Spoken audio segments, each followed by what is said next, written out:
I'm Hillary. I'm Davida. We're the two Pilates chicks here in our studio, and we're today talking on something we've seen on social media a lot, which is a lot of overuse of tactile cueing.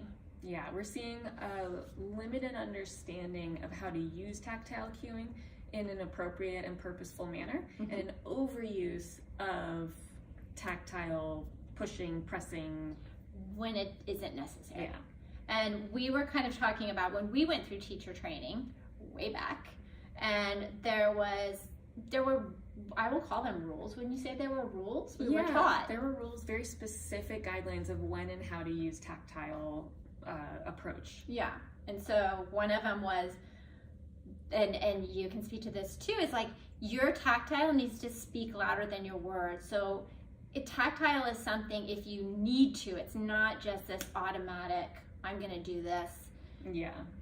It should be something because the words aren't working, the spring isn't working, this isn't happening. Yeah, where you need the tactile to emphasize what it is you're trying to achieve or have the client connect to. There's a reason. There's a reason to it, there's a purpose. So you only do tactile cueing if needed. So don't do it if it's not needed, number one. Number one. And no petting. Yeah. No stroking. I remember in my teacher training specifically. No stroking. They were like, no stroking, no fingertips, no poking, no petting. No fingers. I was always like, don't have a finger. Like, who likes that? A finger coming at you. Think about what feels best. If you were getting it on to you, like you want a purposeful and appropriate, hands-on, firm touch that's not overdone, but not. It feels supportive, right? Yeah. It feels like a massage, right? When you get a massage and someone puts their hands, it's with intent. Yeah. And it's with grounding, and it's with making you feel good. Yeah. Not this like, Yeah. And I think that's a good way, not that we are massaging, but think about the type of touch that you would feel good with in a massage, different purpose, but you don't want to be poked or stroked. That wouldn't feel good. It'd feel kind of creepy. Purposeful, intentional placement of palms, full hand, maybe a fist with the appropriate placement. Yeah. And also, and this is so important, and I don't see this happening on social media a lot unless they are doing it and that they just don't show it, is we were taught you always ask before you touch a client. Yeah. Because there could be religious things going on that is not appropriate. Maybe they have some trauma in their life. Could be trauma, yep. Or they just don't want to be touched. Some people just don't like it. No. Yeah. And so always ask. Yeah. Because you can and should be able to cue somebody what you're trying to get to based on words. Yes. And like when we all went to COVID, like you had to do that, right? If you're teaching virtually, you have to figure out how to speak to the client. So if you think this is the only way to get somebody to activate and round, you need to think of a different way to describe it. I think that's a really good point, because when COVID hit and everyone was virtual, you and I were fine. Yeah. Because we are not heavy into tactile. If the client needs it, we will do it, but we were fine, and our clients knew how to engage themselves and do things. But there were so many teachers that got so lost. And I feel if that happened again, because of all the stuff we're seeing on social media, it would be the same situations where these clients are like so used to being put and pushed, and they'd be like, I don't understand. Yeah, we're seeing a lot of very heavy, strong, hands-on pushing, pulling, just too much. Or like, and a lot of people's comments on these posts are, that's great, and like fire emojis, and it's, actually it's not great. No, and it's not great because you need to understand also your client's range. Yes. And like you said, we're not pushing someone, and if you're just doing these tactile and pushing, and you could be doing more damage than you know. Yeah. Especially if somebody's hypermobile, or if they have a disc issue that they don't know about, or any of those sorts of things. But specifically, I can speak to hypermobility. Just because my leg can go there doesn't mean it should. Doesn't mean it should, and doesn't mean it needs more push to go there. Yeah. Because then that's not a happy place for my body to be. And then I can speak for not being hypermobile, and someone pushing me past my limit is not a happy thing and not a happy place. But when you get into these tactile cues, especially social media, people are like, oh, it's so great. And the client thinks that's how it's supposed to feel, which isn't good. And if the client can't get there themselves, then why are we pushing them there? Because we're not teaching them where they can go themselves. And the whole point is guiding the client. We shouldn't have to be there with them for them to find where they need to be, but we're guiding them in that moment. Yeah. And did you want to, like, we should show an example. Yeah, like let's show the push through. Yeah. Just so you, because this I think is a good one. And this is one that we see a lot. So we're on brats. Yeah, so we'll do one top spring, And Davita's going to be the body because she's warmed up because she just had her session. I'm warmed up.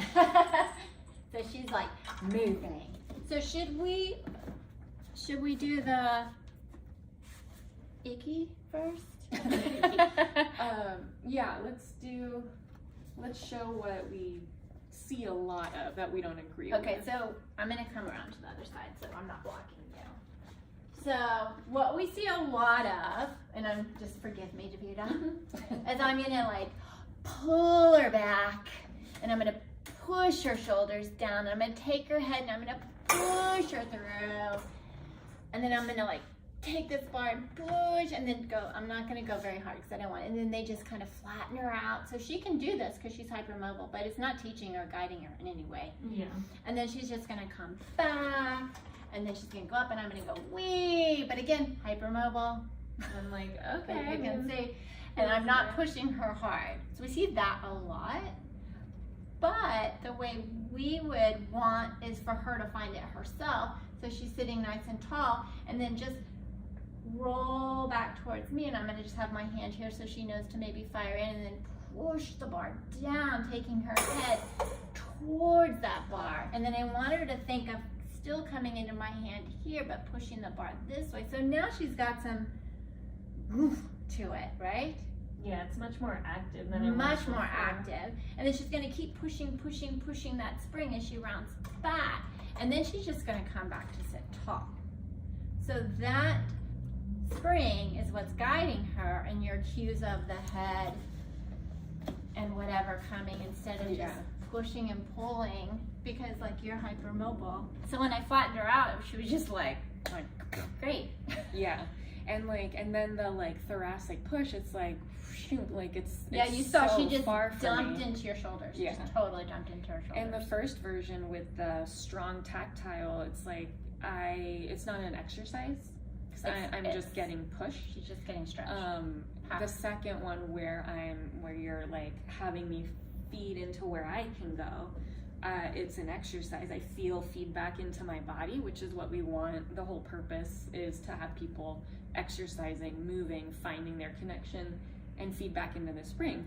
So if I'm going where I can go and you're just encouraging me to be as much as I can get into that placement, then I'm exercising, I'm moving. Yeah, another thing is like, it's not this be all end all goal of, like you just said, you're going where you can go and we're kind of watching where the client could go. So it's not this like, oh, it has to look like this. Yeah. This has to be as round as this because no one's built that way. So you're just kind of getting to figure out, oh, we need to round more here. Maybe we need more here. And how do we find that with the feet or the arms or where the head direction of the head is going? It's your spine stretch. It's all these things that you can, like Davita said, just verbally cue. Like, oh, you're in your spine stretch here. Can you reach? Can you feel the push? Yeah. Can you do this? Yeah. Yeah. Was there any other ones we should hit before we? Maybe the springs, getting the push. We'll go for the leg springs. I think that's a good idea. I'll just move this down. Do you want to do me or do you want to do you again? I'm just sitting here. You're just sitting here. She's just going to do it again. So you're talking about, so we're in the leg springs and obviously we're in the rocks, so they're a little heavy. Supportive, we should say, not heavy. So if I'm doing like for the frog, froggies, if I'm pressing away, and a lot of teachers will like pull clients' legs or like push. Yeah, or they'll pick the trajectory Yeah. For the client. Yeah. So they'll pull the legs where they want them to go, and I'm not gonna do. And then they'll bend them. But what if that's not where we want that client to be, or they can be? Yeah. So what if she shot him up higher, and I'm like, oh, that's great. Okay, can you go a little lower and keep all that connection on your mat? And can you push into those arms as you push into the legs to lengthen as you go? And then see what she's doing, but see if you can think it's a railroad track going out and back in that same railroad track. Yeah.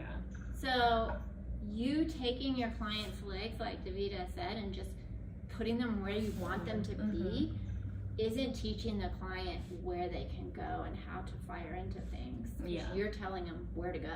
If you want a good tactile cue here, like when you do the fists at the Oh back, yeah, so like, at the end, yeah. can So you if I see go to me? here, And I'm pushing into her heels so that she feels that connection, and then Really she can come reach. back in. Yeah. so Because then I'm getting that push and that reach, but I'm not getting pulled into it. It's much more active and much more connected. yeah, because the other, they're just kind of, what did it feel like? So as I'm, So we'll do it again so she can kind of get in her brain. But if I'm pulling her and guiding her in and out, versus when she comes out and saying, can you push into my hands and then go back in? And now as you push out, imagine my hands are resisting and you're pushing into them again. Yeah, it's way more work and activation the way that we're saying we prefer than getting pulled. Like if I'm being directed into where I should go, it's not much activation in my body, it's not centering. It's a little bit uncentering because I'm being put somewhere.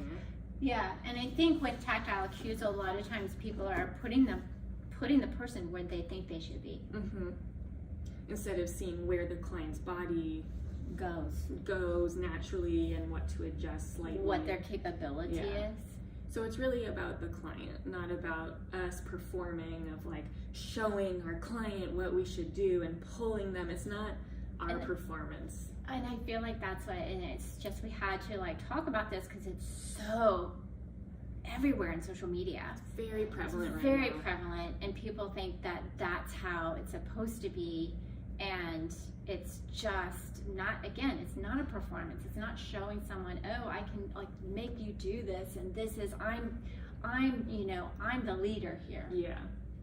So have it be about your clients. Be purposeful about tactile cues. Be intentional. Be firm. And supportive, guiding. Yeah. Yeah. And ask. And ask. Seriously ask. Yeah.